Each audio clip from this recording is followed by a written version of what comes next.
नवरात्रि के पहले दिन मां शैलपुत्री की पूजा का विशेष महत्व है। शैलपुत्री का अर्थ है पर्वत की पुत्री। यह नाम उन्हीं पर्वतों की देवी होने के कारण है जो हिमालय की गोद में बसी हैं। भक्तगण इस दिन विशेष रूप से मां के चरणों में श्रद्धांजलि अर्पित करते हैं।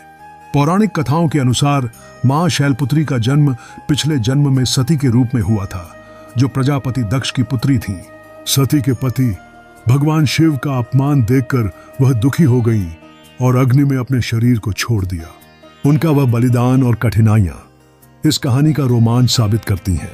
अगले जन्म में उन्होंने हिमालय की पुत्री के रूप में जन्म लिया और अपनी कठोर तपस्या से भगवान शिव को पुनः प्राप्त किया। मां शैलपुत्री का अवतार अत्यंत आकर्षक है।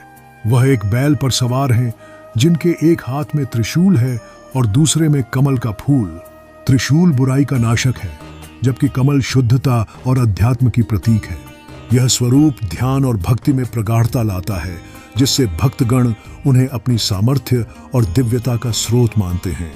मां शैलपुत्री की पूजा से भक्तों को जीवन में स्थिरता एवं शक्ति मिलती है। उनकी कृपा से आने वाली बाधाएं दूर होती हैं और मानसिक शांति की प्राप्ति होती है।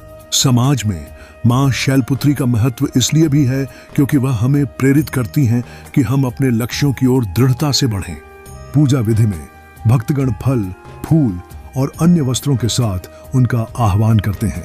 मंत्रों का जाप करते हुए उन्हें श्रद्धा और विश्वास के साथ अर्पित किए जाते हैं।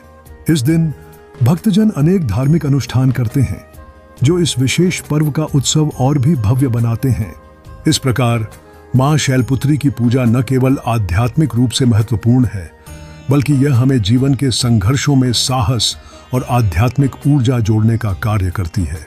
भक्तगण उनके चरणों में अपनी समस्याओं को पीछे छोड़ते हैं और एक नई अद्भुत ऊर्जा के साथ जीवन की ओर अग्रसर होते हैं।